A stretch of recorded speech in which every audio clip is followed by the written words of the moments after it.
समय उनकी कमी बहुत खल रही है, लेकिन मेरे द्वारा उनका मान सम्मान और संघ में जो उनकी मान प्रतिष्ठा पूर्व रही है वो आगे भी कायम रहेगी। उन्होंने किसी कारणवश अपना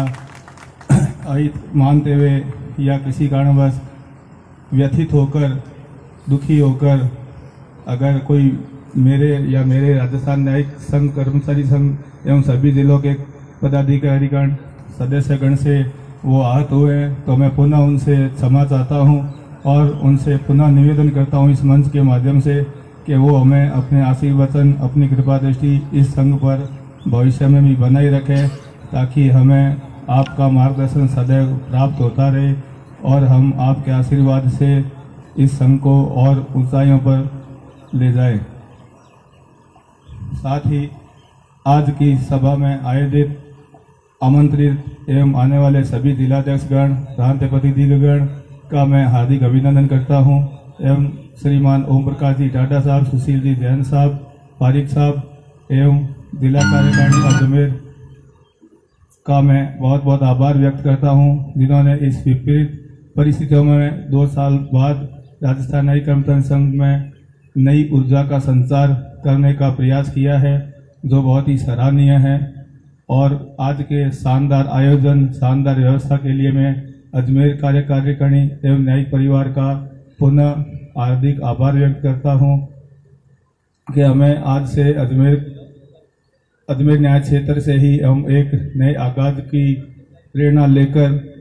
एकजुट होकर भविष्य में जल्द से जल्द लंबित कर्मचारियों की समस्याओं के लिए एकजुट होकर कार्य करेंगे। जैसा कि माननीय भाई साहब श्री अरविंद जी चौधरी साहब, रतिराम जी चौधरी साहब जो टोंक के जिलाध्यक्ष हैं, जो 2 तारीख की आह्वान किया है कि टोंक में एक और सम्मेलन व शपथ ग्रहण समारोह जिला कार्यकारिणी का हो रहा है, उसमें मैं आप सभी से पुनः आग्रह करता हूं कि 2 तारीख अब कोई दूर नहीं है और आज से ही जैसे अपने जिलानी साहब ने और भी मेरे साथीगण ने आह्वान किया है कि भाई जैसे आज ही चुनाव हुए हैं, आज से ही अपने को कर्मचारियों की लंबित समस्याओं के लिए लगना है, तो मैं आप सभी से आग्रह करता हूं कि आप टोंक की जो सभा हो रही है, शपथ ग्रहण समारोह कर रहे हैं माननीय रतिराम जी, उस 2 तारीख से पहले 2 अप्रैल से पहले अपने अपने जिलों की कोई भी समस्या या पूरे राजस्थान से संबंधित ऐसी समस्या जो कॉमन समस्या हो, जिनको अपन बिंदुवार एकजुट होकर एक साथ माननीय उच्च न्यायालय की ओर कूच करें और उन समस्याओं को जल्द से जल्द निपटारा करने की कोशिश करें। मैं अपने वरिष्ठ साथियों से पुनः निवेदन करता हूं एवं जयपुर के साथियों से भी, पदाधिकारियों से, जिलाध्यक्षगण से भी, सभी से पुनः निवेदन करता हूं कि आप अपने को हमारे से अलग थलग नहीं समझें। आप हमारे परिवार के ही सदस्य हैं। कोई वैचारिक मतभेद है हो सकते हैं, लेकिन मनभेद ना रखें।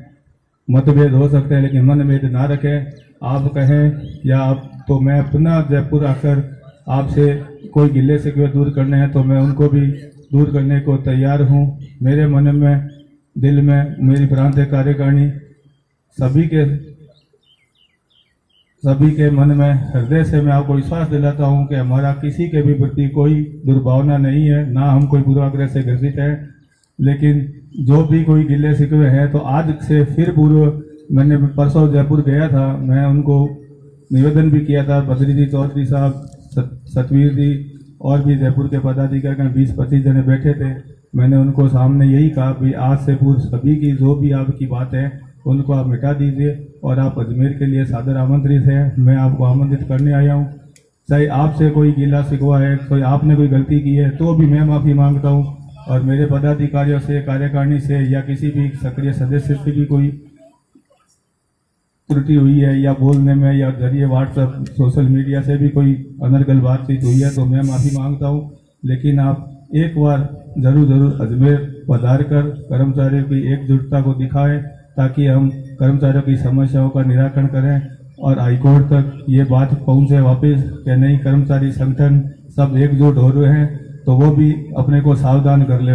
अभी हाईकोर्ट अपने को हल्के में ले रही है कि अभी ये, क्योंकि समाचार ऊपर तक भी सभी के पहुंचते हैं। कभी अभी तक ये छिनभी ने आपस में लड़ रहे हैं तो ये अपना क्या बिगाड़ेंगे, इसलिए हाईकोर्ट हल्के में ले रही है। लेकिन मैं आपको विश्वास दिलाता हूँ कि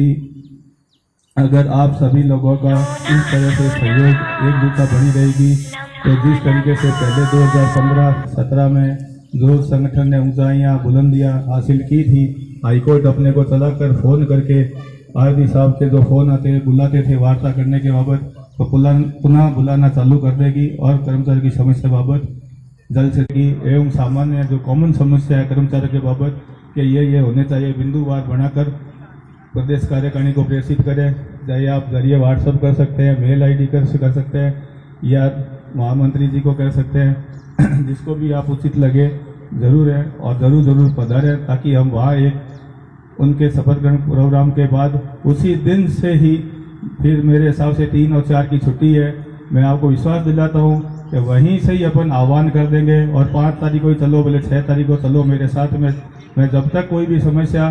पॉजिटिव हल नहीं निकलेगा तब तक जयपुर से चाहे जोधपुर से मान्य हाईकमान जहाँ भी बैठे हैं अपन वहाँ से पैर नहीं हटाएंगे, पीछे नहीं हटाएंगे। जैसा कि अरविंद जी चौधरी ने और भी मेरे सभी साथियों ने विश्वास दिलाया है कि हम आपके साथ हैं, तो मैं आपको पुनः विश्वास दिलाता हूँ कि कोई कमजोरी नहीं रखेंगे। बस आपको मेरे साथ रहना है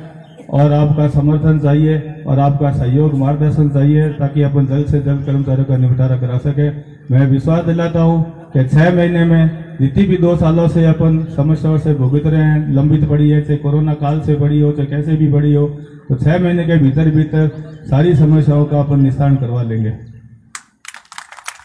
रही बात लोक अदालत की, जिसके बारे में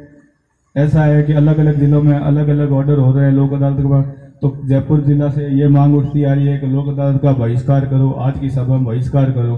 बहिष्कार का ऐसा है कि आज की डेट में ऐसा पॉसिबल है नहीं। लोक अदालत कोई ऐसा भी नहीं है कि 10/4 के बाद में लोक अदालत होनी नहीं है,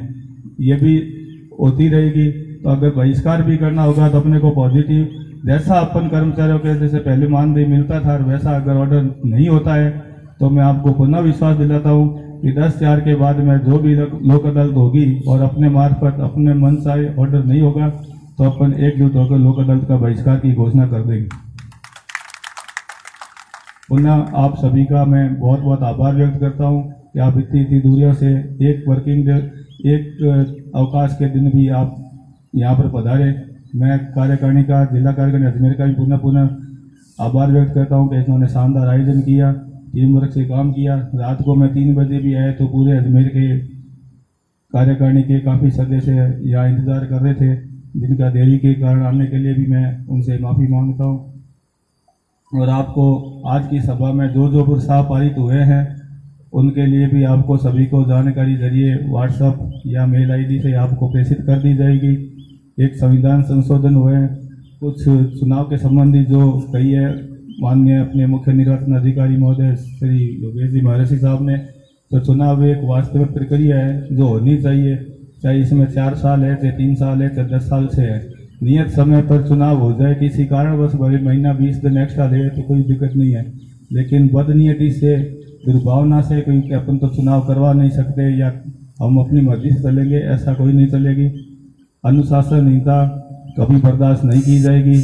आज आपको इस मंच से वापस पुनः एक बार और कर देता हूँ कि कोई भी कर्मचारीगण सोशल मीडिया पर, सार्वजनिक मंच पर एक दूसरे की बुराई नहीं करे, कटाक्ष नहीं करे, अपशब्दों का इस्तेमाल नहीं करें। आइंदा से ये आज की सभा के बाद में उस कर्मचारी पदाधिकारी के खिलाफ ठोस कार्रवाई की जाएगी और उसको संगठन की सदस्यता से तुरंत बर्खास्त कर दिया जाएगा। इसमें कोई कोताही बरती नहीं जाएगी। तो इसलिए आपका पुनः सहयोग एवं समर्थन की आशा, विश्वास यही मैं करता हूँ कि आप अपना ऐसा ही सहयोग और विश्वास कायम रखेंगे। मैं आपका विश्वास कभी भी तोड़ने में ऐसा नहीं होने दूंगा कि आपका विश्वास टूट रहा है। मेरे प्रति जो आपने विश्वास व्यक्त किया है, मैं आपको विश्वास दिलाता हूँ कि आपका विश्वास कायम रखूँगा। नमस्कार। धन्यवाद।